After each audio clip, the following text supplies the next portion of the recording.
Les vraies voix Sud Radio, le coup de projecteur des vraies voix. La dissolution a apporté davantage de divisions à l'Assemblée que de solutions pour les Français. Ce sont les mots du président Emmanuel Macron hier soir lors de ses vœux 2025. Il a donc reconnu que sa décision de dissolution avait conduit à plus d'instabilité que de sérénité, un choix qu'il assume pleinement. En décembre, il avait déjà admis que cette décision avait été mal perçue. Pour 2025, il appelle à un ressaisissement collectif pour restaurer la stabilité en insistant sur l'unité et la solidarité des Français, comme l'ont montré leur mobilisation pour les JO et la réouverture de Notre-Dame, soulignant que l'impossible n'est pas français. Alors on vous pose la question à vous les auditeurs sur X. Pour vous, qu'est-ce que c'est ce mea culpa d'Emmanuel Macron? Est-ce que c'est crédible? Est-ce que c'est un progrès, un mensonge, ou est-ce que ça ne change rien? Alors vous votez un mensonge à 69%, ça ne change rien à 29%, et puis un petit 1% pour c'est crédible et un progrès. Alors pour en parler avec nous, nous sommes avec Jean Petot qui est politologue. Bonsoir Jean Petot. Bonsoir. Bienvenue, bonne année à vous. Bonne année aussi. Merci. Oui. Alors, Jean, du coup, qu'est-ce que vous en pensez, vous, tout bonnement, de ce mea culpa? Est-ce que vous pensez que c'est sincère et ou ça va changer quelque chose?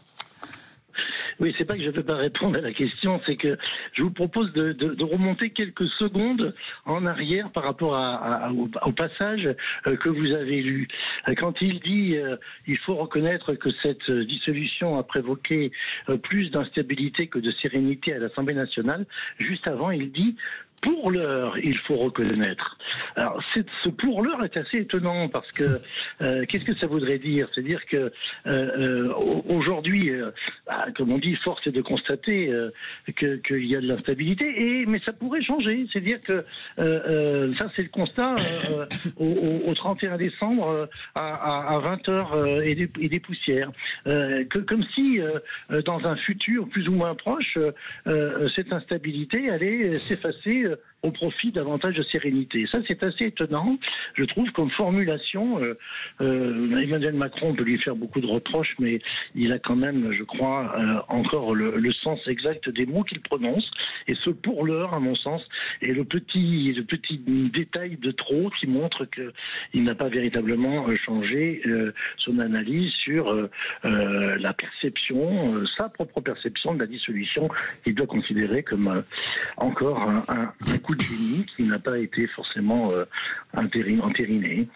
Alors Bruno Ponemar, il y a ce pour l'heure effectivement dont nous parle Jean Petot, puis il y a aussi cet appel à l'unité des Français, alors qu'on sait qu'aujourd'hui les divisions politiques sont plus profondes et plus exacerbées que jamais. Bon, en même temps, encore une fois, c'est le propos du président de la République. Il est élu et c'est lui le président de la République, jusqu'à preuve du contraire. Donc, effectivement, il a tout intérêt à appeler à l'unité du pays. Mais bon, quand on voit le contexte politique actuel, avec le gouvernement qui est en place et ce qui se passe à l'Assemblée nationale, c'est un peu compliqué de voir comment le pays peut arriver à être uni. Je ne sais pas, à travers une vision future ou quoi. J'en sais rien, franchement. Moi, je crois que ce qui a fait beaucoup de mal à Emmanuel Macron, c'est cette présidentialité à outrance de la fonction du président. Ça lui est monté à la tête complètement et il a perdu les bas. Je trouve que son discours a été assez mesuré. Alors, le monsieur Jean Petot va dans le détail, j'entends ce qu'il dit, mais en même temps, bon, il a quand même parlé de référendum. Voilà, il y a des choses qui sont intéressantes. Je pense qu'on devrait avoir... Mais si jamais, par exemple, il faisait un référendum, est-ce que vous pensez qu'il serait capable de démissionner comme un De Gaulle ? Si ça allait pas dans son sens. De Gaulle l'a fait, oui. On était dans une autre période. Pas certain. Non, mais au moins pour parler même pas pour une question de le faire partir, mais au moins sur des sujets importants, des sujets régaliens très importants. Je pense sur l'immigration. Tiens, c'est un véritable sujet. Peut-être ça serait intéressant de faire un référendum. Il y a trop de nuances finalement dans le discours d'Emmanuel Macron. Écoutez, pour une fois, Jean Petot, je pense que vous serez d'accord avec moi. C'est la première fois en 7 ans que personne ne s'est fait engueuler. Non, mais déjà. non, mais écoutez, la dernière fois qu'il a pris la parole après la censure. Tout le monde s'est fait engueuler. Alors on était tous des irresponsables, des affreux Jojo, des anti-républicains, enfin bon bref, parce qu'on a vu l'outrance et l'outrecuidance de censurer un gouvernement minable. Bon, donc là, quand même, regardons les choses, personne ne s'est fait engueuler. Déjà, hier, j'attendais le moment au détour de la phrase, j'ai dit tiens, ça fait 5 minutes, ça fait 6 minutes, ça fait 10 minutes, il n'y a toujours pas une petite grenade, il n'y a pas de grenade qui est sortie de sa bouche. Donc déjà, ça dit peu d'humilité. Ça dit surtout sa fragilité politique, parce que si Emmanuel Macron, avec le tempérament qu'on lui connaît, était en situation de force politique, bien sûr qu'on se serait tous fait carchériser, évidemment. Il y en aurait eu pour la gauche, pour la droite, pour le centre, pour l'extrême droite, pour les irresponsables. Donc là, c'est sa position de faiblesse qui joue. C'est sa position, pour moi, de faiblesse qui joue. Le mea culpa, et je suis d'accord avec Jean, j'ai noté absolument le même bémol. Le mea culpa, il est à minima, mais il existe. C'est-à-dire que chez un homme comme Emmanuel Macron, je pense qu'hier, il y avait deux choses révolutionnaires hier soir. Il y avait une révolution.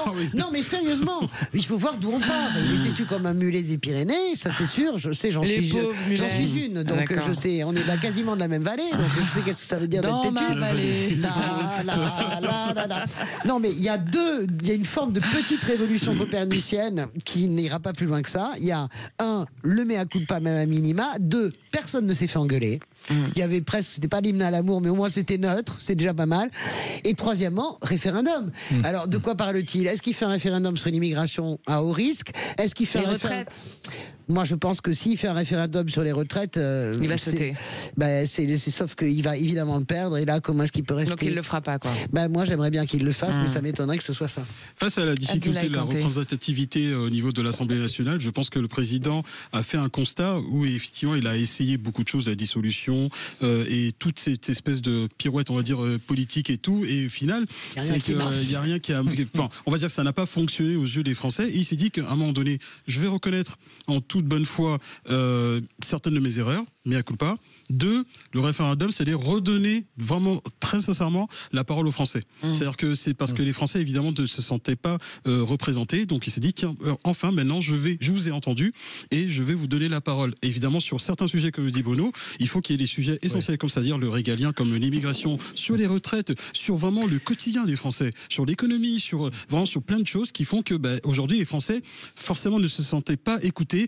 Peut-être que sûrement, on ne les entendait pas et que quand ils se plaignaient à travers des manifestations et tout, il s'est dit tiens, peut-être on va avancer dans ce sens où se dire très bien, je reconnais mon erreur. C'est vrai que par rapport à la dissolution où tu as vu évidemment toutes les personnes, même certains étaient en train de flipper pour leur siège. Le soir des Européennes, c'était édition spéciale. Justement, voilà. Jean Petot, j'ai une question sur cette dissolution qui me taraude un peu.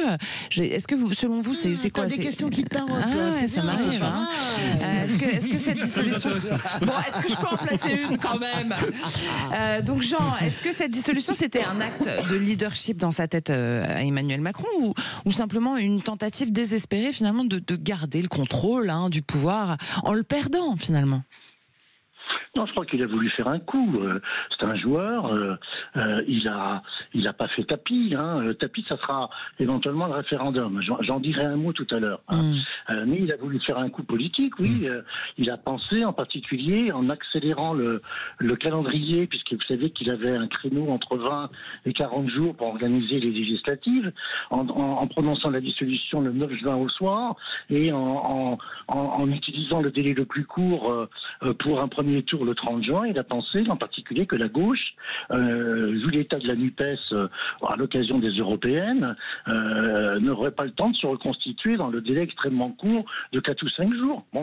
Donc il a tenté, comme il dit toujours, il a pris son risque et il s'est planté. Alors sur le référendum, je crois que s'il a cette idée de faire un référendum ou des référendums, et en particulier avec non pas des questions multiples qui permettrait peut-être de diluer la réponse ou les réponses des Français en une seule fois. S'il a cette idée de faire un référendum, je crois qu'il va visser le dernier clou du cercueil politique qui est le sien. Parce que quelle que soit la question posée, quelle que soit l'interrogation faite aux Français, même si c'est sur le sexe des anges, ou alors il faudra qu'il fasse en sorte de ne jamais répondre lui-même à la question, mais quelle que soit la question qu'il posera, les Français voteront majoritairement contre sa réponse. Ouais, Jean Petot, je suis d'accord absolument avec ce que vous dites, c'est-à-dire que je ne peux pas imaginer... C'est Françoise là? Oui, c'est Françoise Devois. Je suis d'accord avec ce que vous dites.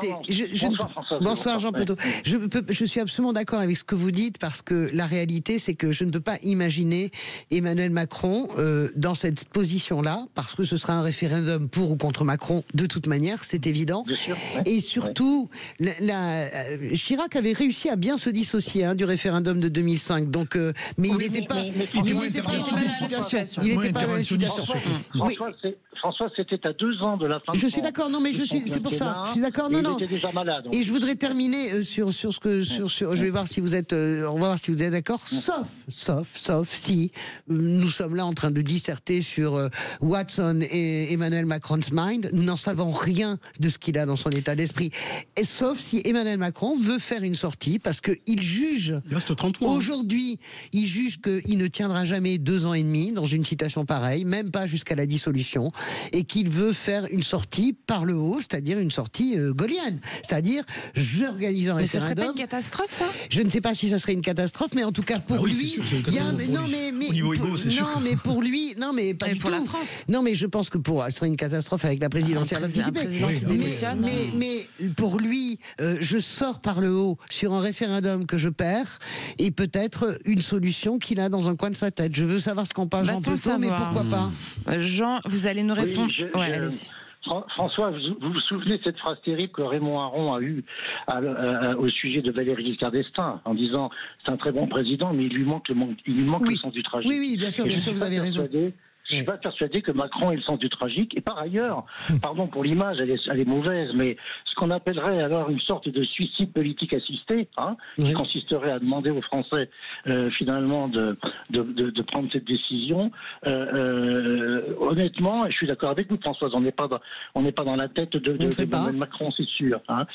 Mais je pense que ce serait quand même assez particulier. Je trouve que ça ne correspond pas tout à fait au personnage tel qu'on le voit aujourd'hui. Et pourquoi, par exemple, c'est passé vite inaperçu hier soir, mais pourquoi à nouveau, par exemple, situer et donner un nouvel horizon pour la France, non plus 2030, mais 2050 maintenant. Donc c'est assez contradictoire tout ça. Je crois qu'on est plutôt sur une attendez, si vous permettez. Voilà. Bruno Pomar, est-ce que vous pensez que rétablir la crédibilité d'un exécutif qui est aussi contesté, c'est une chose qui est envisageable à travers un référendum ou à travers quoi que ce soit d'ailleurs en général? Écoutez, l'exécutif, quand on voit dans quelle situation on est actuellement, un référendum ou pas, en soi, ça pourrait être une bonne chose, moi je pense.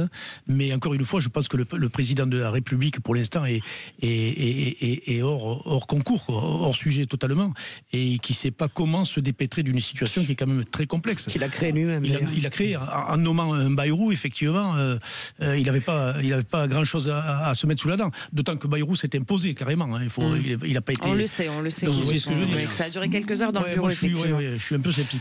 Mais après, l'hyper-présidentialité, je pense, a montré ses limites.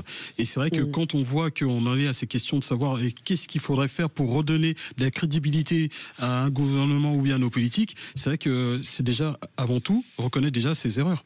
Reconnaître, on va dire, ce qui n'a pas fonctionné et se dire que, justement, j'ai peut-être pris des décisions... Mais est-ce que c'est pas ce qu'il fait, justement là? Il faut savoir le reconnaître, je pense. Il faut le dire. Et comme l'a dit Françoise, c'est qu'aujourd'hui, c'est que après ces années où il y a eu des échecs et même aussi des réussites, donc effectivement, donc se dire que quand j'ai pas réussi, je le dis, maintenant je veux vous redonner effectivement le pouvoir et aussi peut-être, on va dire, sortir de ma sphère jupitérienne et donner, on va dire, à des personnes de l'exécutif, c'est-à-dire donner vraiment le pouvoir à l'exécutif qui fasse vraiment son travail, et ceux qui représentent l'exécutif, je pense le Premier ministre qui, justement, doit donner le là à tous les autres ministres. Il a l'air pour l'instant de...